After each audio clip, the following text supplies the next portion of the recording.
Baiklah, di sini saya akan membahas tentang alat dan teknik peningkatan mutu. Nama Mardia Sari Harahap, NIM 12010326495, kelas 5D dari Prodi Manajemen Pendidikan Islam.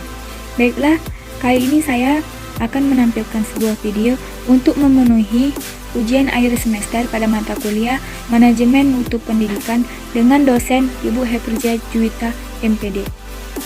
Alat peningkatan mutu. Alat dan teknik mutu adalah media untuk dapat mengidentifikasi dan memecahkan persoalan secara kreatif.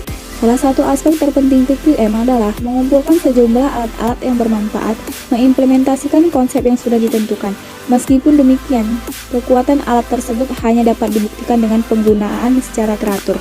Sebagian besar dari alat-alat mutu tersebut sederhana dan sudah biasa dipergunakan seperti brainstorming. Hal terpenting adalah bagaimana menemukan alat yang tepat untuk menyelesaikan sebuah pekerjaan. Maka dari itu, staf perlu dilatih untuk menggunakan alat-alat tersebut secara tepat. Adapun alat peningkatan mutu yaitu yang pertama brainstorming. Brainstorming adalah cara atau teknik mengumpulkan gagasan atau ide untuk mencari solusi dari masalah tertentu. Brainstorming digunakan untuk mengetahui apa akar penyebab terjadinya masalah. Yang kedua yaitu afinitas jaringan kerja. Adalah sebuah proses tim yang sederhana dan kuat yang diawali dengan brainstorming. Ketiga yaitu diagram tulang ikan atau diagram Ishikawa. Diagram Ishikawa adalah sebuah daftar visual yang disusun secara terstruktur. Diagram ini mengilustrasikan berbagai sebab yang mempengaruhi proses dengan cara memisah dan menghubungkan satu sebab dengan sebab lainnya. Pengamatan lapangan. Penyebabnya dan ini biasanya bertujuan untuk mengkelompokkan beberapa sebab berdasarkan kategori besar. Saat ini digunakan ketika sebuah institusi atau tim perlu mengidentifikasi dan mengeksplorasi sebab masalah atau mencari faktor-faktor yang bisa mengarahkan pada sebuah perbaikan atau peningkatan.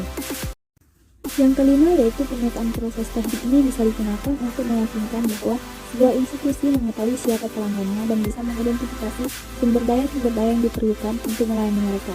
Yang keenam yaitu flowchart. Flowchart juga merupakan alat yang penting untuk digunakan jika sebuah masalah memerlukan sebuah pendekatan yang sistematis atau ketika sebuah aktivitas perlu dipetakan.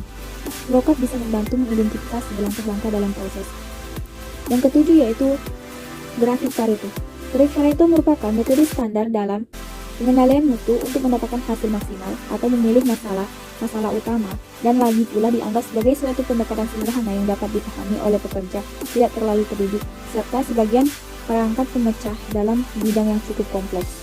Yang ke-8 yaitu standarisasi. Standarisasi adalah usaha menetapkan standar yang digunakan untuk mengukur prestasi.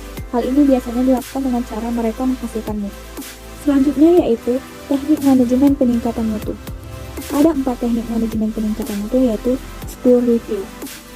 School review adalah proses mengharuskan sebuah komponen madrasah bekerjasama dengan stakeholders pendidikan yang memiliki keterkaitan, misalnya pemerintah, komponen madrasah, tenaga pendidikan, peserta didik, orang tua dan masyarakat sebagai penggunaan lulusan untuk mengevaluasi keefektifan kebijakan sekolah, program dan pelaksanaannya.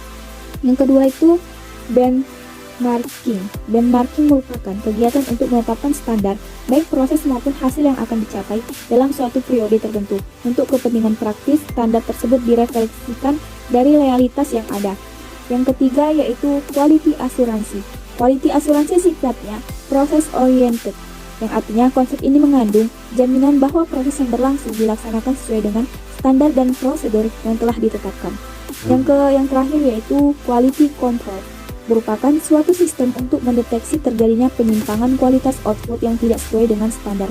Konsep ini berorientasi pada output untuk memastikan apakah output sesuai dengan standar. Oleh karena itu, konsep ini menuntut adanya indikator yang pasti dan jelas.